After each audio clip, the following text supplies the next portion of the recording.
نوجوانوں پہ دیکھیے یہ باتیں جو کرتا ہوں میں کوئی ایسی نہیں ہے، بہت ہی گہری امید ہے کہ ہم لوگ ذرا سا اس پہ اور کام کریں.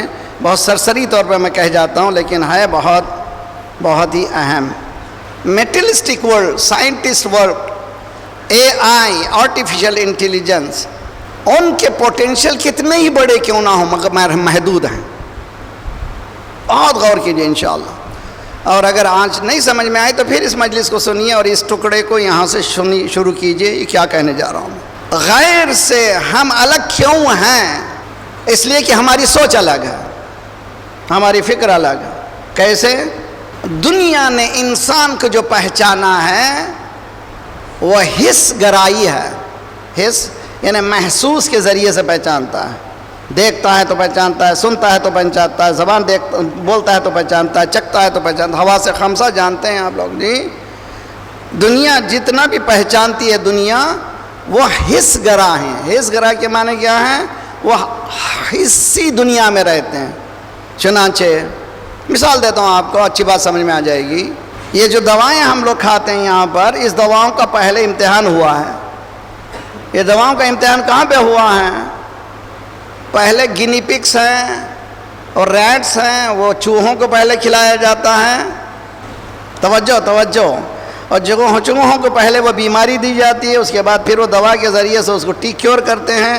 اس کے بعد کہتے ہیں کہ اب اس کو لانا چاہیے. تو وہ خود مغرب والے پہلے نہیں کھاتے ہیں. پھر یہ تھرڈ ورلڈ میں، تیسری دنیا میں پھر انتظام کرتے ہیں کہ یہ پہلے یہ ان کو کھلائیں گے، دیکھیں گے پھر یہ زندہ رہیں گے یا نہیں رہیں گے. پھر ہم کو کھلایا جاتا ہے. پھر یہاں کامیابی ہونے کے بعد پھر وہ دوا اپنے مقام پہ دیتے ہیں. یہ کیا ہے؟ انسان کو کس کے ذریعے سے پہچانا؟ مجمع میرا ساتھ رہے. انسان کو چوہوں کے ذریعے سے پہچانا. توجہ، بہت اچھی طرح سے توجہ کیجئے. انسان کو جو دوا دی جا رہی ہے چوہوں کے ذریعے سے. جو چوہوں کے ذریعے سے انسان پہچانوائے وہ انسان کی حقیقت سے کیا واقف ہوگا؟ انسان کے پوٹینشل سے کیا واقف ہوگا؟ اسی لیے ہمیں اس کے پاس جانا ہے جو creator of the human being, انسانوں کا خالق ہے. بسم اللہ الرحمن الرحیم. هل اتى على الانسان حين من الدهر لم يكن شيئا مذكورا انا خلقنا الانسان من نطفة امشاج نبتليه فجعلناه سميعا بصيرا انا هديناه السبيل اما شاكر واما کفورا. کہاں سے ہم انسان کو لاتا ذات پروردگار؟ چوہوں سے نہیں لاتا، ملک سے بلند بنا کے لاتا ہے. سمجھ میں آ رہی ہے بات؟ نہیں سمجھ میں آ رہی ہے؟ دیکھیے اب یہ ڈاکٹرز، ماشاءاللہ اس میں بہت سے ڈاکٹرز ہوں گے، بہت اچھے ڈاکٹرز ہیں، اللہ سلامت رکھے. ڈاکٹرز کا پوزیشن بہت زیادہ ہے. جس قوم میں ٹیچرز کی قدر نہیں ہوگی وہ قوم کبھی ترقی نہیں کر سکتی. ایک ٹیچر ایک انسان کو اتنا بلند کر سکتا ہے کہ وہ سائنٹسٹ بنا سکتا ہے. مگر ہمارے پاس ٹیچر کی جو حالت ہے، ایجوکیشن کی جو حالت ہے، ایجوکیشن کا جو پورشن ہے، آپ کے پاس بجٹ کتنا ہے مجھے اس میں جانا نہیں ہے، نہ میں سیاسی انسان ہوں. میں اتنا کہوں گا ٹیچر انسان کی قسمتوں کو بدل سکتا ہے. ٹیچرز کی قدر کیجئے، جتنا ہو سکے اس کی کمک کیجئے، آپ کی نسلیں بہتر ہو جائیں گی. صلوات پڑھیے محمد وآل محمد.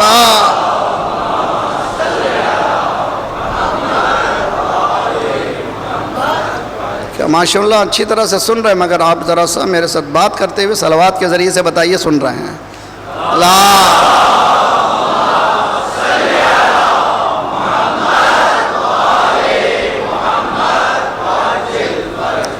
انسان کے اندر پوٹینشلز موجود ہیں، اس کو بالقوہ کو بالفعل، یعنی پوٹینشلز کو پریکٹیکل میں لا کر کے ان پوٹینشلز کو ثابت کرنا ہے. کیسے کر سکتے ہیں؟ اس کو انوائرمنٹ بنانا ہے، ماحول بنانا ہے. اسی لیے ماں سے کہا گیا، دیکھیے سب سے بڑھ کر ماں. کب سے ماں بچہ کب سے ترقی کرتا ہے؟ کب سے تربیت بچے کی؟ میں نے تربیت اولاد کی مجلسیں پڑھی محفل مرتضیٰ میں 2000 میں. اس کے بعد بھی کئی مقامات پر اس موضوع پر کام کیا دنیا بھر میں.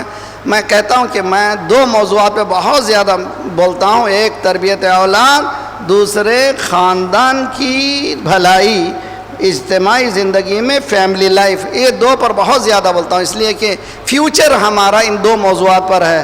ایک یہ کہ اولاد کی تربیت ہو، دوسرا ہے کہ خاندان بہترین خاندان ہو، صلح والا خاندان ہو، صفائی والا خاندان ہو. ابھی جو میں مجلس میں پڑھ رہا ہوں ابو طالب میں، حسینی گھرانہ. حسینی گھرانہ کیسا ہو؟ انشاءاللہ آپ لوگ جب محرم ختم ہو جائے ان مجالس کو سنیے، خصوصاً میری بیٹیاں میری مائیں سنیں، انشاءاللہ کسی نتیجے تک پہنچیں گے.